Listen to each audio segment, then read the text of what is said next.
Tivemos aí o término das convenções partidárias, definição de coligações, definição ou não, né? Porque o que a gente vê aí nas disputas presidenciais, a dificuldade dessas alianças partidárias. E muito dessa negociação também passa entre os partidos por conta do tempo de propaganda na TV. Com esse período agora concluído, a nossa atenção se volta lá para o fim do mês, com a Aline Beckett, que vai trazer para a gente como é que ficou essa conta. Então, Aline, olhando principalmente para essa disputa presidencial, propaganda de TV que ainda gera uma mobilização das legendas. Bom dia.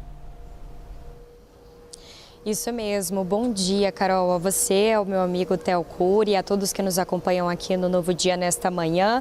Pois bem, em relação à divisão desse horário eleitoral, o presidente Lula ficou com a maior fatia desse horário da propaganda na TV, aproximadamente 5 minutos e 32 segundos por bloco. Já o senador Flávio Bolsonaro conseguiu consolidar cerca de 4 minutos e 20 segundos. Na prática, a gente já consegue visualizar aí que o presidente Lula vai ter um pouco mais de 1 minuto de vantagem em relação ao senador Flávio Bolsonaro. Mas isso não está condicionado somente ao tamanho das legendas, né, dos partidos do PT e do PL, mas também às coligações, ao apoio que cada candidatura recebeu, então, ali no momento dos anúncios, então, de suas chapas. Hoje, o presidente Lula reúne a federação PT, PCdoB e PV, além também do apoio do PSB, PDT e da federação PSOL Rede. Já o senador Flávio Bolsonaro não conseguiu consolidar ali o mesmo apoio que o ex-presidente Jair Bolsonaro em 2022, por exemplo. A Federação União Brasil, o PP, o Podemos e o Republicanos que poderiam apoiá-lo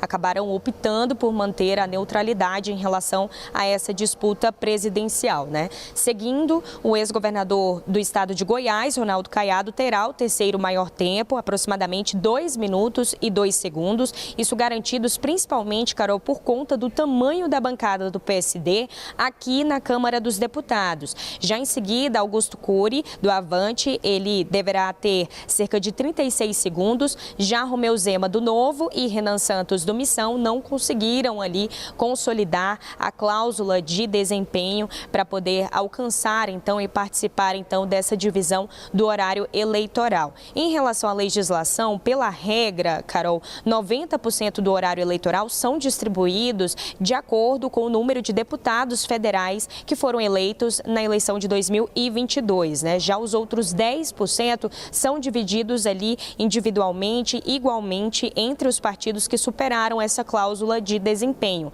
Essa cláusula, ela funciona como uma cláusula de barreira, né? O partido precisa alcançar ali uma votação nacional mínima ou eleger um número considerável de deputados federais para que ele possa participar do fundo partidário e entre também nessa divisão do horário eleitoral. Essa propaganda presidencial começará no dia 28 de agosto, no fim do mês, como você bem disse, vai até o dia 1º de outubro e serão 2 blocos de 12 minutos e 30 segundos. Isso às terças, às quintas e aos sábados, além também das inserções ali de 30 segundos, 60 segundos durante a programação. Então, essa é a divisão, então, nessa disputa presidencial em relação ao horário, ao tempo de TV, mais uma vez ressaltando que essas coligações, esses apoios, eles são importantes também, justamente por conta desses mecanismos durante a campanha eleitoral, né?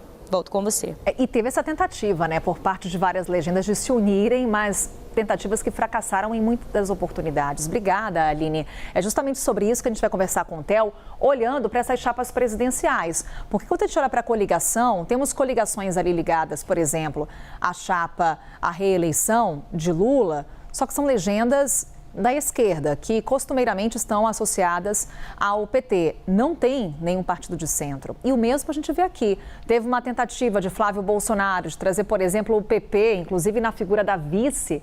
Houve ali um convite feito a Tereza Cristina para que integrasse essa chapa presidencial, sem sucesso. Aí veio o Ronaldo Caiado, de olho no PP também, de olho no União Brasil. E é o que a gente vê aqui, ó, são coligações que, como você comentava ontem com a gente, puro sangue, né? É o partido nessa disputa presidencial sozinho. Mostra um isolamento, é um isolamento conjunto, né? Porque você tem 4 candidaturas que estão isoladas nas suas próprias bolhas. Então, por exemplo, União Brasil, Republicanos, o MDB, o Progressistas, todos esses partidos, eles optaram pela neutralidade e deixaram o circo pegar fogo. Basicamente é isso, não cravaram nenhum tipo de associação, seja com o Lula, com o Flávio Bolsonaro, com o Caiado, com o Renan Santos ou com o Romeu Zema. E num raciocínio, eu estou olhando para mim, eu estou olhando para a renovação de Congresso, né? Tem as disputas estaduais, então a briga, esse ano, ela é grande.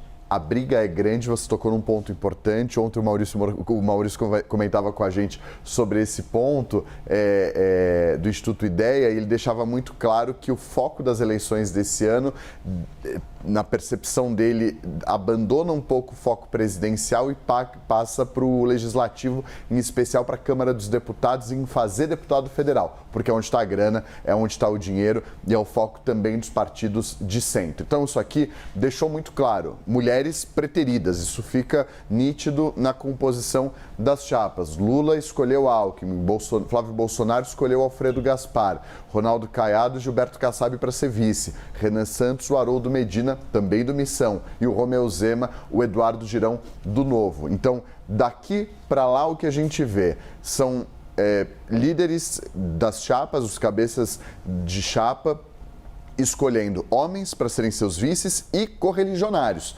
Ninguém foge do próprio partido. Mostra essa dificuldade também de você conseguir atrair outros partidos políticos. O presidente Lula, das 5 chapas mais competitivas, de acordo com as pesquisas eleitorais, é o único que consegue manter um candidato a vice que não é do seu próprio partido, reeditando uma parceria que deu certo na eleição de 2022 e durante esses últimos 4 anos também na avaliação, não à toa, escolhe continuar com o Geraldo Alckmin. Mas deixa muito claro que o discurso de foco no eleitorado feminino, que o discurso de políticas públicas voltadas para as mulheres fica só no gogó, fica só no discurso. Não vai para a prática, não vai para essa representatividade na urna, deixando claro, olha, vai haver uma mulher vice-presidente da República, ou vai haver uma mulher liderando essa chapa, encabeçando essa chapa. Então, o jornal Folha de São Paulo trouxe a primeira vez, né, nesse século que não há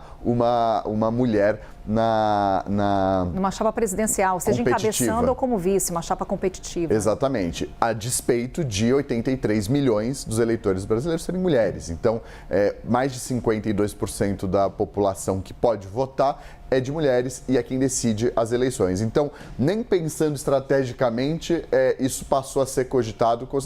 Na verdade, passou a ser cogitado. O próprio Flávio Bolsonaro bateu muito na tecla, não foi por falta de tentativa, mas não conseguiu. Não conseguiu convencer outros partidos a liberarem mulheres, como, por exemplo, a Tereza Cristina, a fazer parte da sua própria chapa. Então, essa é uma dificuldade e a Juliana Lopes mostrava. Agora eles vão ter que buscar madrinhas para conseguir atrair esse voto feminino e conseguir alcançar as políticas públicas necessárias. A dificuldade das mulheres se verem representadas na política brasileira. E aí, quando a gente olha para essa composição de chapas presidenciais, retrocesso, comparando aí com as eleições mais recentes dos últimos anos. Théo Cury, daqui a pouquinho a gente conversa mais. Combinado, Carol, até logo. Vamos falar sobre educação.